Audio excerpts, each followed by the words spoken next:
Bonne année! Je suis Pamela Paris, votre enseignante de danse orientale et je suis ravie de commencer cette nouvelle année 2021 avec vous. Dans cette 8e capsule sur les notions de base, nous verrons les cercles de hanches verticaux avant et arrière, ainsi que la figure 8 verticale. Si vous voulez vous amuser durant les vacances, allez visionner les 7 capsules précédentes dans la section vidéo. Il nous reste peu de vendredis en capsule, mais nous commencerons l'année avec vous en classe virtuelle. Commencez à penser à votre inscription pour la session d'hiver. Échauffez-vous, révisez votre posture corporelle, prenez conscience de vos muscles, pensez à respirer de façon régulière. Ça peut arriver d'oublier lorsque nous sommes très concentrés. Revoyons la notion de position de base avec pieds pointés telle que vue dans la capsule 7. Prenez la position de base de face ou en diagonale, incluant les bras.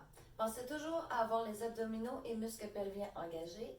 Mettez vos pieds largeur des hanches. Bougez un pied légèrement devant l'autre en touchant le sol uniquement avec la plante de votre pied. La majeure partie du poids doit être dans la jambe de soutien, mais doit être droite mais jamais verrouillée. On garde le torse immobile et on ne change pas de hauteur ou de niveau. Le bassin est au neutre, comme dans la position de base où on emploie les deux pieds. On ne bouge pas la hanche, mais on fléchit plutôt le genou pour garder les hanches au même niveau. Le talon soulevé ne descend pas au sol, il reste légèrement relevé. Ceci s'applique aux deux côtés. Les cercles de hanches verticaux vers l'avant ou vers l'arrière donnent un autre aspect circulaire. Au lieu de se faire parallèlement au sol, ces cercles se font à la verticale.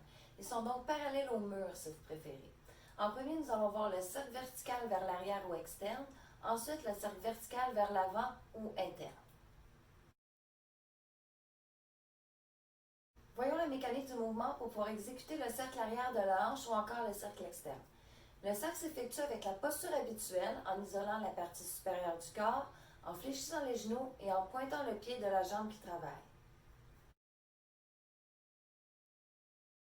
Regardons ensemble les cercles arrière ou cercle externe. Prenez la position de base, pieds pointés incluant les bras. Pensez toujours à avoir les abdominaux engagés. Mettez-vous de face ou un peu en diagonale. Vos genoux sont fléchis et vos pieds écartés de la largeur des hanches. Les genoux doivent être souples pour commencer. Gardez le torse immobile et ne changez pas de hauteur ou de niveau. Poussez votre hanche droite vers l'avant, telle que vue dans la capsule 6 pour le twist. Puis, soulevez-la en engageant les obliques, comme dans la capsule 7 pour les accents de hanche. Ce qui vous permettra de faire ce genre de changement est la flexion et l'extension des genoux. Maintenant, amenez la hanche vers l'arrière. Ensuite, abaissez-la. Et ensuite, on revient au neutre ou en position initiale. On y va mécaniquement encore une fois pour mieux comprendre l'action des hanches. Donc, en avant, en haut, derrière, en bas. En avant, en haut, derrière, en bas. En avant, en haut, derrière, en bas. Allons-y de façon plus naturelle en exécutant un cercle complet. Continue.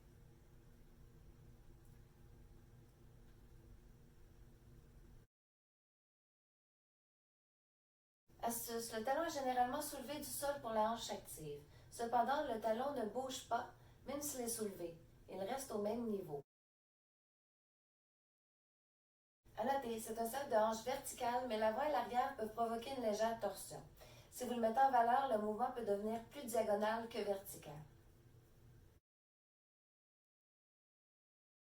La mécanique du mouvement est presque identique au mouvement précédent pour l'exécution du cercle avant de la hanche ou encore du cercle interne. Le cercle s'effectue en isolant la partie supérieure du corps, en fléchissant les genoux et en pointant le pied. La seule différence, nous allons changer le sens ou la direction du cercle vers l'intérieur du corps.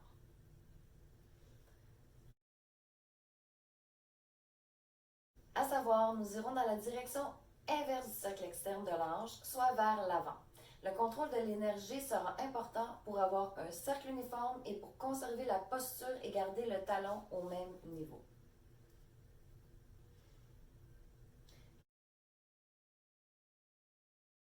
Toujours dans les cercles verticaux, voyons les cercles avant ou internes. Prenez la position de base, pieds pointés, incluant les bras. Pensez toujours à avoir les abdominaux engagés. Vous pouvez vous mettre de face ou un peu en diagonale. Vos genoux sont fléchis, vos pieds écartés à la largeur des hanches ou des épaules. Les genoux doivent être souples pour commencer. On garde la posture, le niveau et les muscles engagés. Poussez votre hanche droite vers l'arrière, voir les notions dans la capsule 6. Puis soulevez-la en engageant les obliques, voir la capsule 7. N'oubliez pas la flexion et l'extension des genoux, les pieds stables. Maintenant, amenez l'hanche vers l'avant et ensuite abaissez-la. Répétons quelques reprises la technique du mouvement. Arrière, en haut, vers l'avant, on descend. Arrière, en haut, vers l'avant, on descend. On y va maintenant avec le tracé de ces points avec un mouvement circulaire et fluide. Changeons de côté. En arrière, en haut, vers l'avant, en bas, vers l'arrière, en haut, vers l'avant, en bas. Assemblons tout ça.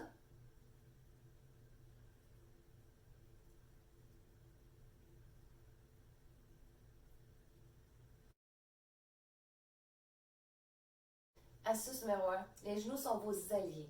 Pliez et dressez vos genoux. Ils doivent rester souples et déverrouillés pour s'adapter au mouvement pour être en mesure de faire un cercle complet bien défini. Astuce numéro 2. N'oubliez pas d'engager les abdominaux pour avoir une meilleure balance et amplitude. Le poids se retrouve toujours sur la jambe de soutien.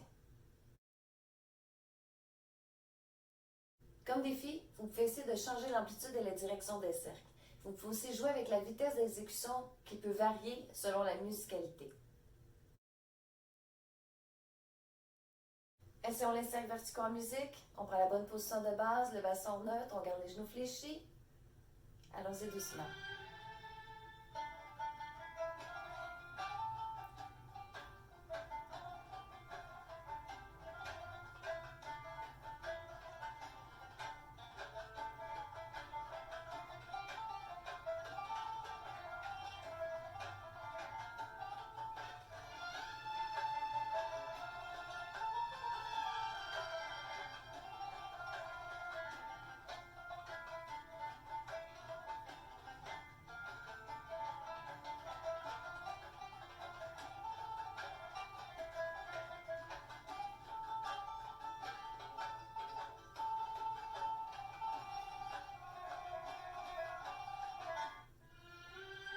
Changeons de côté.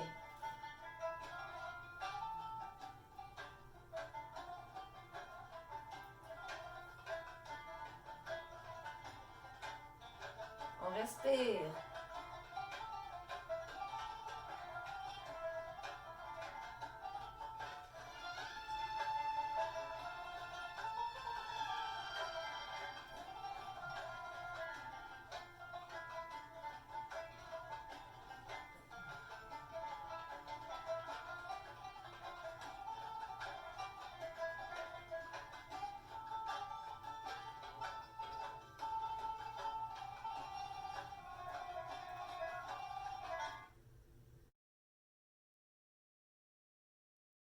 La figure 8 verticale vers le haut, communément appelée le 8 Maya. C'est un mouvement continu d'un côté à l'autre. Cette figure s'effectue sur le plan vertical où le travail des deux hanches est sollicité. On dessine un signe de l'infini parallèlement au mur et non au sol. Ce mouvement est différent de celui qui met en valeur une hanche à la fois que nous pourrons voir dans les sessions virtuelles qui vous sont offertes. La figure verticale décomposée. Prenez la position de base, incluant les bras. Pensez toujours à avoir les abdominaux engagés. Pour cet exercice, nous allons placer nos pieds sur la largeur des hanches et les garder parallèles. Les genoux doivent être souples et pour commencer, le poids doit être réparti uniformément sur les deux pieds. Maintenant, en gardant la cage thoracique immobile et sans changer de hauteur ou de niveau, pliez le genou droit en abaissant la hanche droite. Ensuite, on tend ou on pousse les hanches sur le côté. Maintenant, redressez votre jambe droite en poussant dans le sol tout en pliant le genou gauche, ce qui fait soulever la hanche droite et tomber la gauche. Poussez ensuite la hanche gauche sur le côté, puis tirez-la vers le haut en dressant la jambe gauche. Pour soulever la hanche avec profondeur, poussez dans le sol. On revient au neutre en position initiale. On contracte les abdominaux inférieurs et on engage les obliques. Les genoux restent souples et déverrouillés pour s'adapter au mouvement et pour garder le plan vertical du mouvement.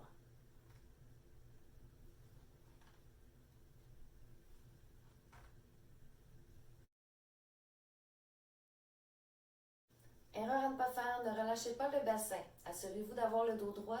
Ne changez pas de niveau. On garde la même position dans l'espace et on ne grandit pas et on ne rapetisse pas non plus. Astuce. Les hanches doivent rester dans votre axe vertical. Autrement dit, vos hanches devraient rester centrées et ne pas aller en avant ou derrière votre axe. Vous avez de la difficulté, soulever le talon est une variante qui peut vous aider, mais le mouvement de base devrait être effectué sans soulever le talon du sol du tout. Le changement de poids s'effectue selon l'action nécessaire. Le défi est d'essayer de garder votre tête au niveau afin qu'il y ait peu ou pas de changement de hauteur et de faire des cercles complets bien définis. Encore une fois, c'est un bel exercice d'isolation. Sachez aussi que cette figure peut se faire dans le sens inverse. La méthode est presque la même.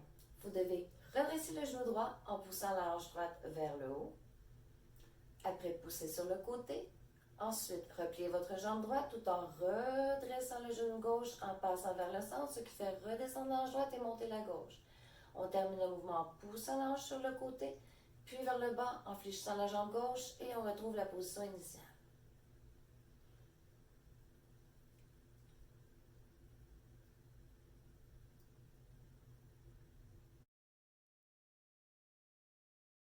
Pensez à la flexion de vos genoux et aussi à respirer. Distinguez le haut et le bas. Allons-y.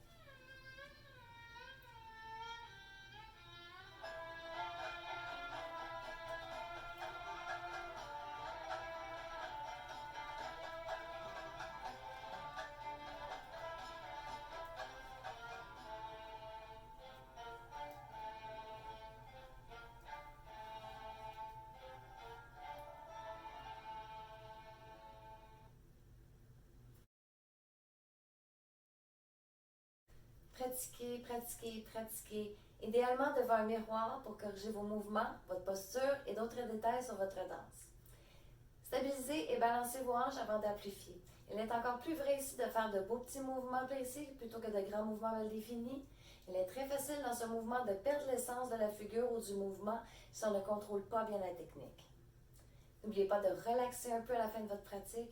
Ramenez votre corps au calme, étirez-vous doucement, buvez de l'eau et essayez de manger dans l'heure suivante. Et si vous avez des douleurs, pensez à vous masser un petit peu. Merci d'avoir travaillé avec moi dans cette 8e capsule. N'oubliez pas que je serai avec vous tous les vendredis jusqu'en début janvier. La capsule s'achève, alors n'oubliez pas votre inscription pour notre session d'hiver virtuelle débutant en janvier prochain. Merci de votre présence et au plaisir de vous voir la semaine prochaine. Au rendez-vous. Bonne année encore.